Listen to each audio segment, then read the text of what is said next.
what are we doing that is putting a block with, and what things should we look out for that are putting a block? It's difficult because if you live in this way, which there's so many things that is given to us, that is a big blessing also. A lot. We cannot even talk like this in majority Muslim countries. We cannot have a zikr in majority Muslim countries. I would even say in any Muslim country. Either you have to have a license, or there will always be police or spies or this, or they just tell you no, or you're always under their radar. Not unbelievers doing it to you, your own people doing it to you. Okay? So there are a lot of things that is Allah is showing certain favors also, because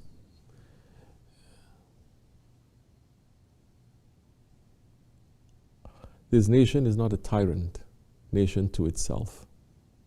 It's not. It's not disallowing zikr. You understand? There is no law, there is no nothing that says that you cannot make a zikr. In fact, the laws are there to protect you from making the zikr. And Allah is saying, who is more tyrant than that one who does not allow the zikr of Allah in the masjids of Allah? You understand? That's why you see tyranny in all these places.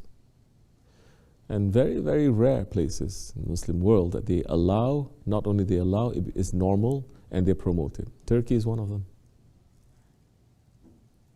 That it is not a dirty secret, or it's not something they have to tolerate. And they say, oh, these are Sufis. They are wrong, but it's okay, we tolerate them because we have to love everyone. Understand? So, at the same time, this is a culture that does not remind you of Akhirat. It's not.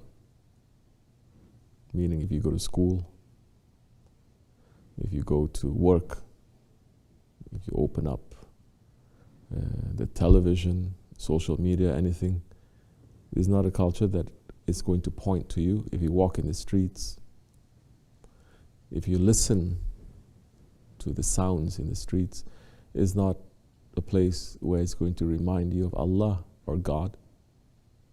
You understand?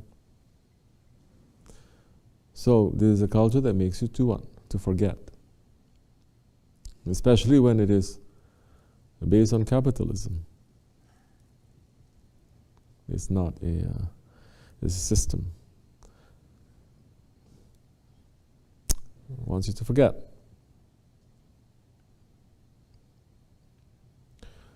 So what do? This is between two shar, the way that we're living now. Between evil and evil. Prophet ﷺ is saying, choose the lesser evil. This is the lesser evil. And it's still so good compared to so many other places. So now you have to make that personal struggle yourself. You cannot change it. But you have to struggle more now. Which is why Allah is saying, to be in the West, to be in America, to be in New York, for example, to be a believer, to be a Muslim, a good one, it is worth maybe 100 or 1,000 in so many Muslim countries. How do you make? Because now, you're a Muslim country, like this or like that, you step out 5 times a day, you can hear the azan. Here you don't hear any azan. Huh? None.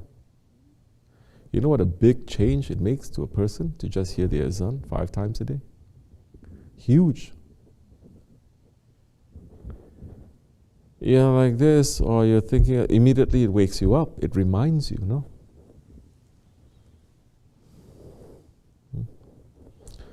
So now, you have to struggle more. Because you're struggling more, you become stronger.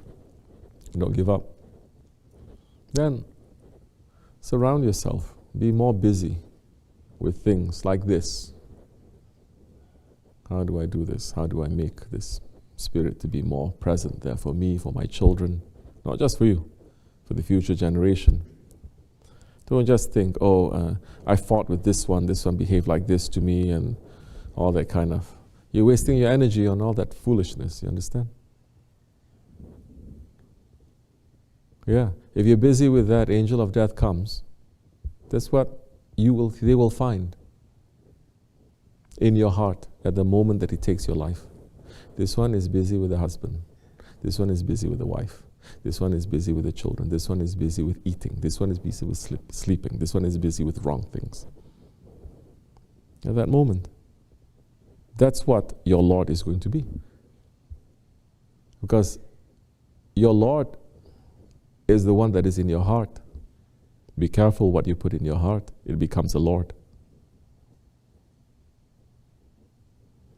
If you have things in your heart that is not so good, it's always bothering you, it's in your heart, take it out. You're making it into a Lord. You're worshiping it.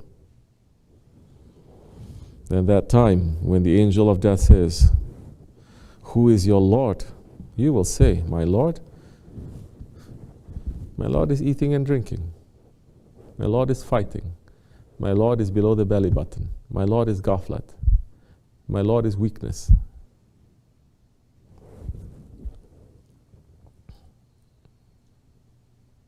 That's why sohbat is important, to throw all of that out. If you can, do it in namaz. You cannot. So many times in namaz, in salah, it is what is not so strong comes to your heart. When you're praying, it becomes 10 times more strong.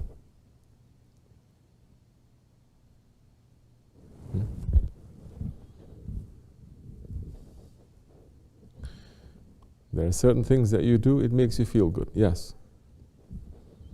You eat nice, good, delicious food, it makes you feel good. Then there are other things that you say, it's not about this anymore. If you want to be healthy, you have to start eating things that you don't like. Or you start eating things that have no taste, no smell, no nothing. But it gives you that energy that you need, that you're not getting from anything.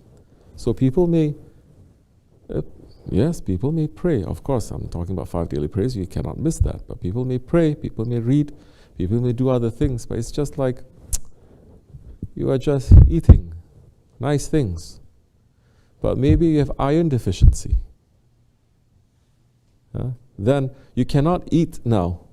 Even if you know that you have iron deficiency, you cannot eat liver anymore. You have to take now certain supplements that your ego doesn't like, your senses they don't like. Otherwise, everything will be off balance. This is what the sohbat is. But the sohbat, of course, is more delicious than that. If you let yourself go in the sohbat, then because the sohbat is the sohbat of the Prophet ﷺ. You let yourself go, and then you may find yourself in a circle that is not of this circle. Yeah. People running away from sohbats. What can we do? You cannot run away forever. You can, but you cannot run away from consequences of your actions. No. May Allah make it easy for us, inshallah. Al-Fatiha.